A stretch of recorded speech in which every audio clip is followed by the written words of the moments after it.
For this podcast, I'm going to invite you to get some writing material because I think you're going to want to take notes. Jen Carson, my guest today, is a lawyer by background and a person who found in world languages the gateway to justice and opportunity for all people. You'll find that she states clearly the rationale for why language studies need to happen, for why culture studies can help change the world, and how to go about providing access for all young people, all adults, to that education, to those opportunities, and to those open doors. No matter what role you play, you will find that you will have many ideas that you can apply to your work, plus the inspiration of hearing these careful thoughts beautifully expressed. Jen Carson is a real treasure to the world language community and a real treasure to you, helping to discern your pathway to inclusion and opportunity for all who surround you in your life. Welcome to the podcast. Hi, I'm Norah Jones. Welcome to It's About Language. This podcast connects language and culture to life, learning, and hope. You'll experience insightful conversations with creative leaders in the fields of education, business, arts, and science. My guests shed light on the impact of language and culture on individuals and society as they share their stories and experiences. You'll be informed and inspired as we explore how language and culture make us human and bring hope in the midst of a challenging world. It is a great pleasure for me to welcome today my friend, colleague, and guest, Jennifer Carson. Hi, Jen. Hi there, Norah. I hope that you are doing well in this interesting time of life. Interesting nationally, interesting internationally. And since you have a fascinating history of having been a lawyer, career switching to language education, you have inside a very important sense of training in justice. How is it that you decided to switch careers, and why is it, or how is it, that justice plays a role in both your career as a lawyer and as an educator in the world language field? Interesting questions. As with any journey, mine has twists and turns. I think that's the lesson for all humans on this journey. I studied French and Spanish in college, and I studied in France, but my degree was in English, and I went to law school to pursue my passion for justice. I think that came from a family of immigrants. I think it came from being the eldest in the family of the children. And so I went to law school, and while I was there, I noticed that my favorite courses were more esoteric. They were centered on issues like the history of the civil code in Louisiana, Quebec, Puerto Rico, and Latin America. Yeah, that's not a typical thing that I think most young people are like, wow, that really floats my boat. Exactly. They loved corporate law, criminal law, and instead I was enjoying these really oddball classes. Of course, the light didn't go on in my mind yet, so I clerked for a federal judge, and I joined a large law firm, and I had that stereotypical yuppie type life.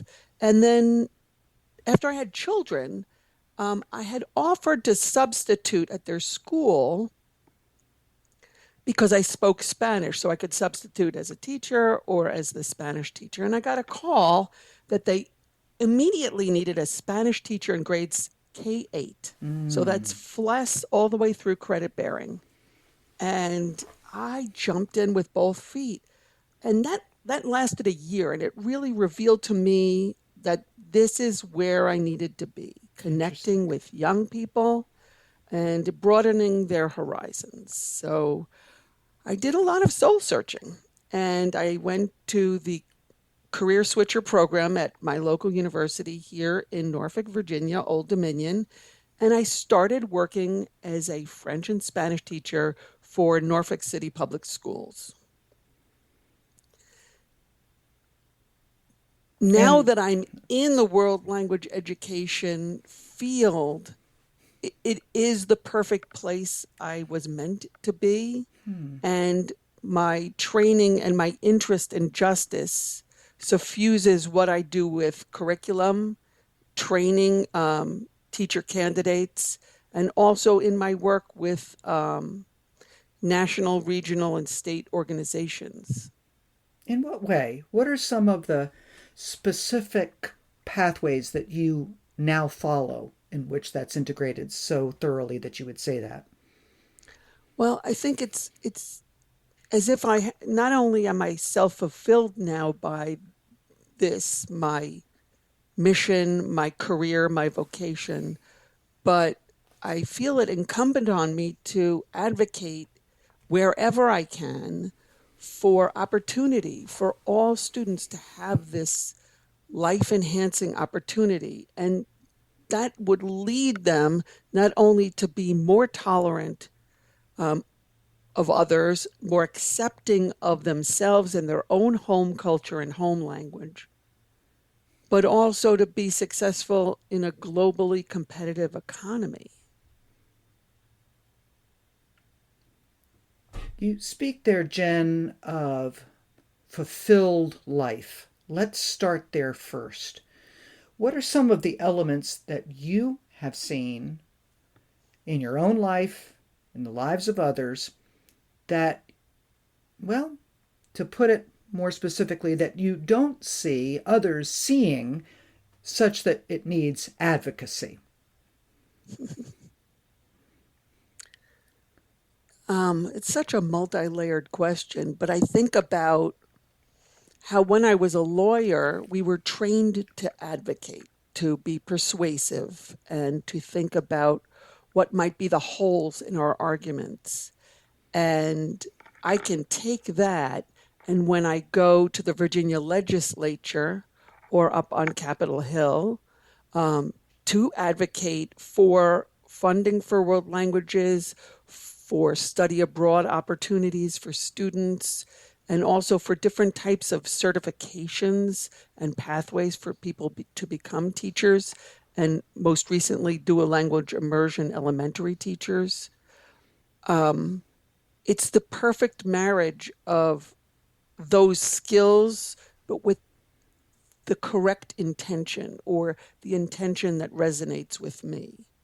And that I find when I'm with world language educators, we connect on such a deep level. They're very collegial, and their worldview is, in general, very accepting and tolerant of others, because what we do is we dig into the details of different languages and cultures, but we also look for the generalities and commonalities between people. Jen, because of your background in the legal profession, you have spent time, I assume, with documents and with case examples that demonstrate that people come at a particular question from different directions, with different attitudes, with different understandings, and that there is discussion between them. Would you say that I say something that's true? Absolutely. So now let's take a look at what you just said about the nature of the collegiality of those of us that are in language education, in language studies, in language use. There is a preaching to the choir kind of experience of saying it is good to know languages, it is good to know cultures, it is good to be connected. What do you experience with that spirit of the lawyer that you have, where you pick up where people disagree with some of those fundamental things that we in the world language community value? Or do you? Well, I think that if you stay with others just like you, and this is very important in this time of polarization, then it's an echo chamber of your own views. And I think we need to always consider our own implicit bias when we're teaching, when we're living. But placing oneself in the uncomfortable situation of having to explain to a legislator that computer coding is not the same as a world language. That's when I think the lawyer part kicks in. No, he and I will not connect on this issue, but I might be able to use the skills I learned in that other profession to persuade him. He won't come over to my side, but he may understand better how to frame a bill so that it serves what his needs may be, but also my needs, what I think is the greater good, which is making world language education available to all students. It levels the playing field in that global economy, and we cannot foreclose students by dint of where they reside or what school district they're in from these powerful learning opportunities. And they're powerful in that they allow students to reflect on how they live, how they connect in their own communities, and for them to recognize that there are other equally valid ways of living and communicating. Thank you for that beautiful exposition there. And I want to go back to the coding for just a moment, not to belabor it too long, but the nature of the way that people talk about coding as a computer language. I think that this has been a tripwire for a lot of folks that are not language specialists, understandably, that the word computer language seems to imply a connection to the human language that is evoked. And I, for my part, as you know from our participation together in some of these initiatives, am especially disappointed to see that those students which seem most vulnerable in their learning would be denied an opportunity to study a language which is a human experience on behalf of, and you explained it so beautifully, it's not either or really, both can be served. We have to be careful how the bills are written in that case, but not to have replaced that which is human with that which is on a computer. Do we have the education in place? Let's be provocative for just a second, you and I. Do we have the education in place where we can say the language that students are studying, the human language that students are studying, are going to provide them with that cultural and linguistic insight that they need, going to provide them with opportunities no matter where they are on the spectrum of not only where they live, but also, if you will, their sort of natural capacities, if I may put it that way? What's interesting is when I was in high school, I studied computer programming and I learned Fortran and BASIC and COBOL, and I enjoyed it. It is a very comfortable logic. But as you said, human language is completely different from machine language. It embeds culture and it cultivates something in students, not only seeing another way of living, but seeing how people live, think, and care for one another through the lens of language. Reading literature and translation is wonderful, but better to read it in the original language. There's just so much richness there. As a career educator and certified Gallup Strengths Coach, I engage with you and your team to bring energy, focus, and breakthroughs to all you do. Fluency Consulting provides workshops, presentations, talks, and team building events for K-16 educators and education-oriented organizations and businesses. Get energized, experience new insights, pathways, and perspectives. It's such a privilege to create and distribute this podcast. I'd like to ask for your help, though. Please leave a tip by going to the show notes of this episode or by visiting my website at www.fluency.consulting. Your contribution will allow me to continue these life-giving and hope-giving conversations. That's www.fluency.consulting. Thank you so much and enjoy. The conversations that young people have with each other, especially in this digital age where we are connected across the planet with a click of a digital button, which we hope has become even more available to all and will continue to be, also means that the emphasis on speaking to one another, as well as reading the words, but visually and orally connecting with others around the planet, probably plays a larger growing role for world language education for the future. Do you agree with that? Absolutely. I mean, students come to our classes to learn how to speak to other people. That is their primary motivator. And so if you can bring them through technology to have text chats or video chats with people who speak other languages in other countries or regions, that is very powerful. And it grabs them where they live because their lives are digital. If we can, and this goes into what I do as a curriculum coordinator, working with teams of authors to create curriculum that is proficiency centered with a lot of opportunities for true interpersonal communication. So when the Necessful, Actful Can-Dos came out in 2017, the revised ones with the intercultural communicative competence, and we had the investigate and interact in the target language, that changed everything for me and the work that I do.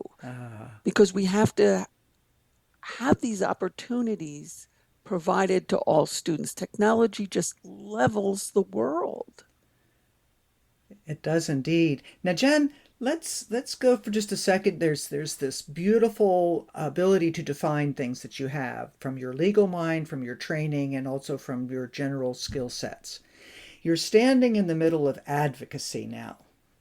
You're advocating for languages, and we know that some of the advocacy indeed for languages has been to bring to people that have had a poor experience historically, who are often the adults that are in the legislature, to understand that language education has changed or is changing. Now you've just brought up your roles as curriculum developer, working with publishers and so forth. How is it that you change? What do you see happening?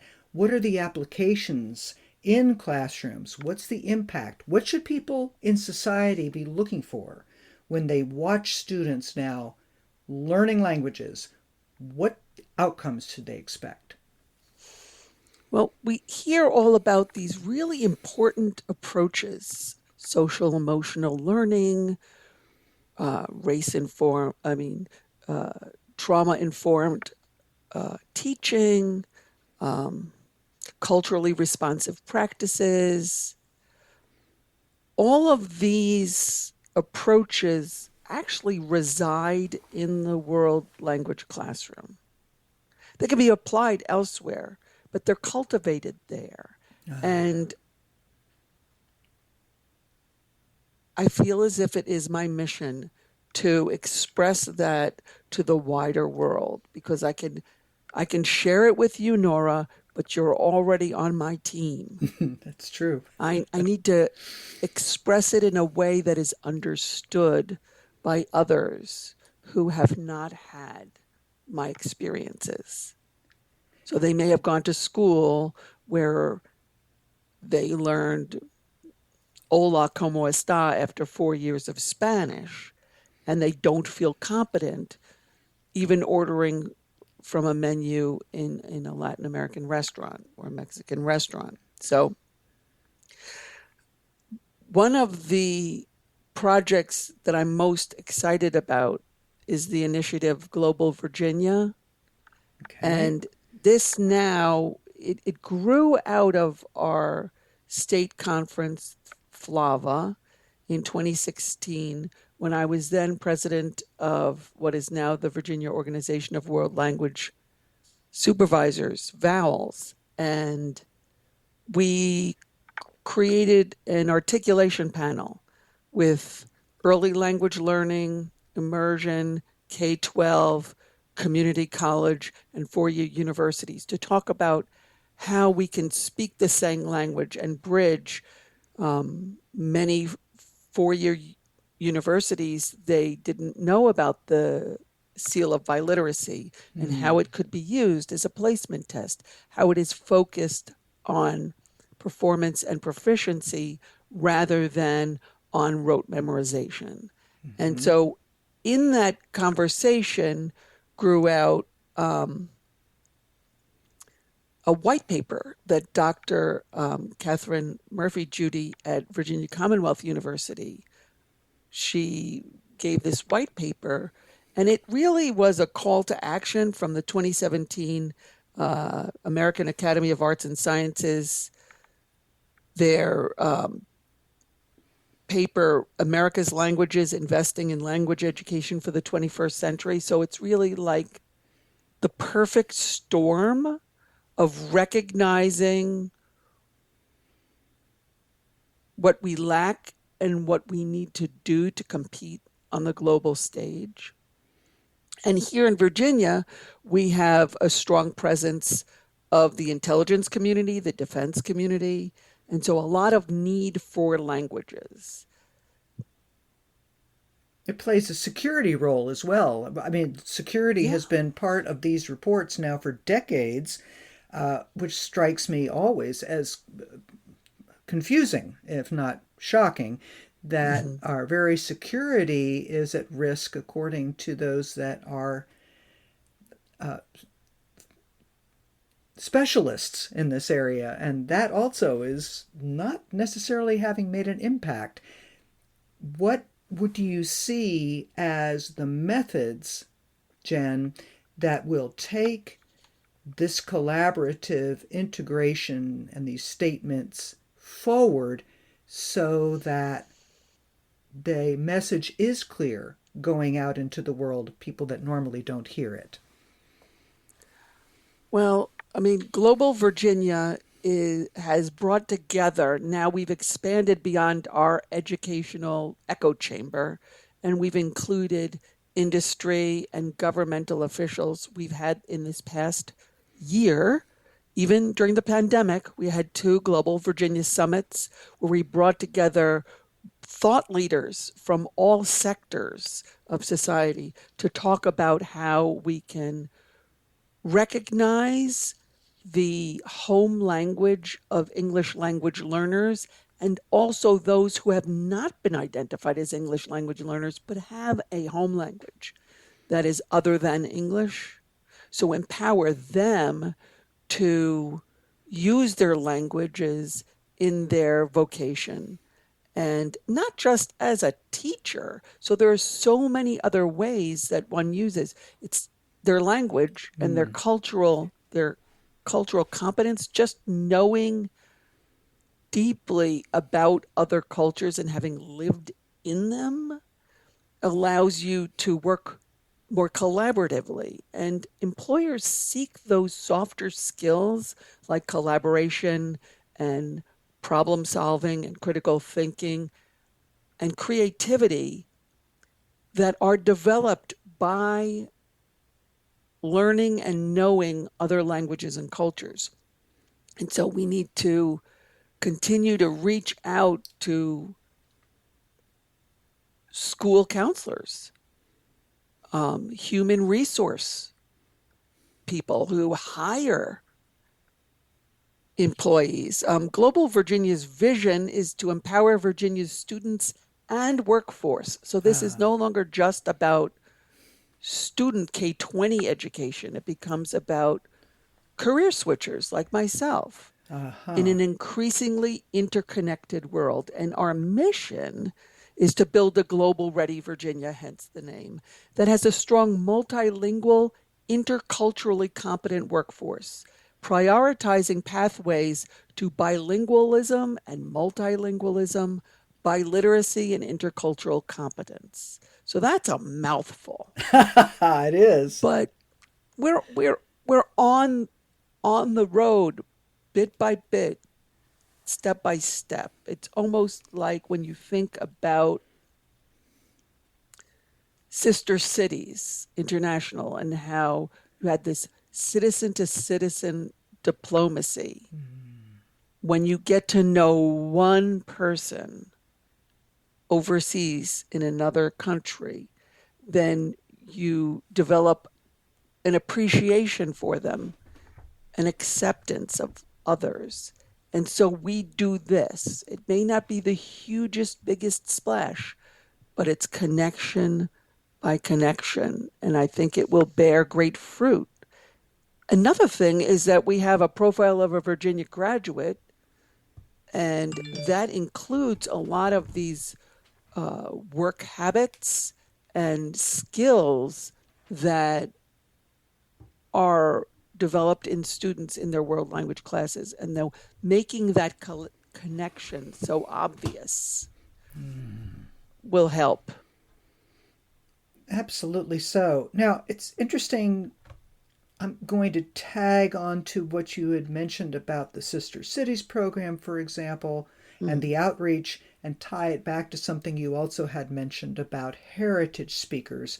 I mean, among the guests that I have had include Joy Payton with the Community-Based Heritage Language Schools Coalition, and others that have referred to the nature of those communities, culturally and linguistically, which are already in this country. Empowering those seems to me to be a win-win. The engagement and frankly, the justice of including that more in our national conversation, national education program, and then on top of it, they're right here. Is that playing a role for what you are working with? Oh, absolutely. I think that a lot of heritage speakers, they may have home language, but they may not have academic language. And if we can show them that we value their development of their own home language, first of all, that literacy, whatever they gain, will transfer to English. So it's not either or. And then again, in terms of vocations or training, how they can pursue something they enjoy and also include their language with it. So I'm a big proponent of having coursework in languages, hopefully in secondary, but certainly in post-secondary. If you speak German, you could take engineering class in German, or medical terminology, or diplomacy in French. There are certain languages that are a very good fit. And there are a lot of jobs that will pay extra, including the military, for language proficiency. So it's not important that what the particular language is sometimes. The fact that one has a language is increasingly valued, and from a financial standpoint. And no matter which language it is, too. That's great. Now, this Virginia initiative, the care with which you and the group are working it, how many resources or how many connections have you made with other states in the country or beyond? But I'm especially interested here in the United States. And how replicable might this initiative be in states that don't yet have a complete program like this, or anything potentially? Right. Well, Dr. Anne Marie Gunter, who is the world language specialist in North Carolina at the Department of Education, she is on our steering committee, Ah, and North Carolina has done a lot of work. Georgia has done some work. Wisconsin has a really replicable program. And so, just as with the seal of biliteracy, yeah. that there becomes this upswell of interest, and we can all build upon one another. I think that is key to our success. That's great. I'm delighted to hear, not totally surprised, but I'm still astonished and delighted to a level that I didn't even expect that there are initiatives that are happening, and I hope that the coordination is something also, Jen, that continues to happen. Do you feel that cooperative spirit? Is there a sense of urgency of cooperation that's part of the experience right now? Yeah, urgency is a great word. Yes. I certainly personally feel great urgency, and the work is moving very quickly. But it's because the time is right. That's the same with the seal of biliteracy. These movements, they're grassroots movements, and they happen simultaneously because the environment is ripe for it.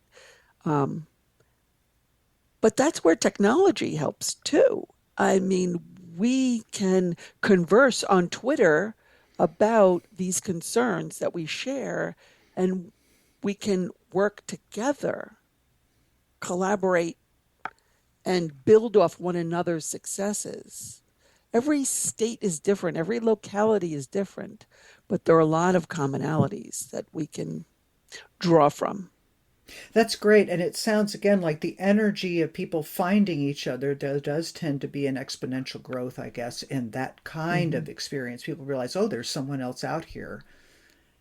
That you mentioned earlier about early language learning. And I think that Yes. we're, as linguists, we and language educators, we understand that the natural ability of children to learn combined with the need for an extended integrated sequence of study means that early language learning is the basis for everything that we hope to accomplish Yes. at a high level. What movement do you see in Virginia, nationally, not only in the courses themselves, but in the attitudes towards that, Jen? Well, I think that it all starts really at the grassroots level, again, with parents demanding these opportunities for their students, for their learners. They're in Brooklyn, the Fabrice Jaumont, his the immersion schools for French.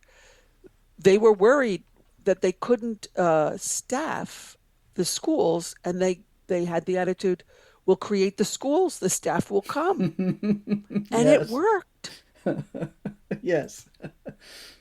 And so, it starts with the parents, but also I oversaw dual language immersion elementary schools when I was a coordinator in Virginia Beach City Public Schools. And I also ran for 8 years Mandarin Chinese and Russian Star Talk programs for elementary students.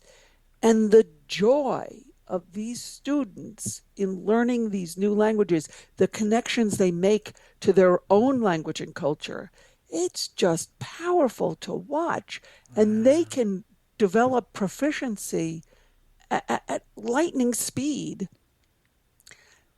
I worked so hard to create an articulation. There are some monies available through the NSA, through DODEA, the Department of Defense, for these critical languages like Russian and Mandarin Chinese and others.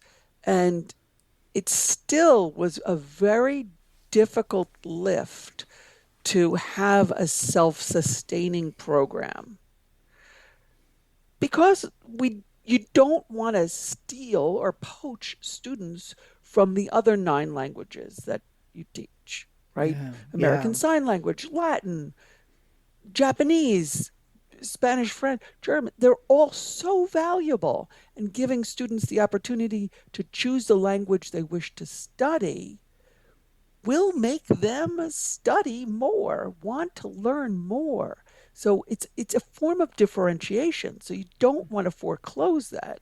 And yet there's a limited availability of teachers, availability of buildings,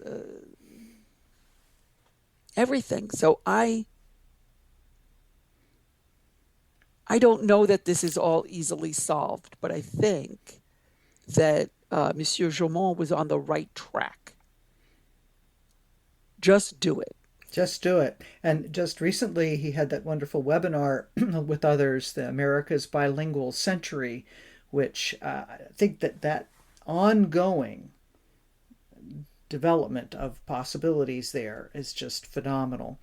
Well, Jen, this is such an important conversation to continue to inform and grow people's understanding of what it is are the implications here. So thank you so much for sharing that. And I've got an opportunity now for you to turn one more time to the podcast audience and say, okay, my last invitation, exhortation, warning, however you would like to interpret it, please. Okay, I'll come back to my issue, my personal and professional issue of justice. It's what led me to a career as a lawyer and to switch careers to become a world language educator. Everyone deserves respect and access to the world. World language classes are where cultural sensitivity and global competence are cultivated. We open students' minds and hearts to a wider world and encourage them to reflect upon their own lives and communities. We are making the world a safer, more inclusive place every day in our classrooms while equipping all of our students to be successful in a globalized economy. When students are in a world language classroom, they are experiencing that which people are searching for in society: inclusion, justice, visibility, to be heard, to have a voice. Is that something, Jen, that you see as coming about here in the near future for our young people and for our country? Yes, that is my mission. That is my hope. I appreciate so much that you have provided insights, yes, but that your work itself is powerful and focused, in particular the advocacy piece, the writing piece, and you have some resources that you've provided on my website. Specifically, you have provided, have you not, the connection to the globalvirginia.org. Is that the place where people can come and see what initiatives that you are working with? Yes, that itself is a work in progress, but yes. Great. So it's in development. Our Virginians are certainly listening to this podcast, but those in other states and beyond the United States, are others able to learn by connecting up with that particular website or with you directly? Certainly with me directly, and as we develop the website, that will be another gathering place for sharing information, challenges, and successes. That's great. And I'm sure that you have links to all sorts of resources there as well. Another thing that's on my website from your resources are organizations that you referred to, district supervisors and Virginia district supervisors, and languagepolicy.org. Can you just do a brief here description of what it is that languagepolicy.org will provide for folks? Because that's such an advocacy spot. Right. Well, we call it JNCL Nicholas. It's languagepolicy.org is much shorter and easier to remember. Indeed. Yes, but with their language advocacy days, they organize trips to Capitol Hill and they provide talking points for people. So those who are interested in dipping their toe in world language advocacy, they can go through a short short-term training and then go out with others who have done it before, put on their comfortable walking shoes, because it's a big place, Capitol Hill, with lots of tunnels. But it's a great way to support world language education and funding, and also learn how to be an advocate yourself. That's fantastic. Thank you so much. And thank you, Jen, again for bringing the justice lens to all that you do. I'm going to encourage folks to check out Global Virginia, to connect up with you, and to enter into that movement of justice and accessibility for all, and appreciate everything you've shared today. Thank you so much, Norah. I appreciate the opportunity. Well, take good care, and may you have success. Let's grow the world language, world culture, and the inclusion life together, shall we? Thank you so much for listening to this episode. Please share it and follow our socials at fluency_consulting. Check out my website, fluency.consulting, for more information on this guest and all my guests. And please donate, as it makes it possible for me to create and share these podcasts. Thanks, and we'll see you next week.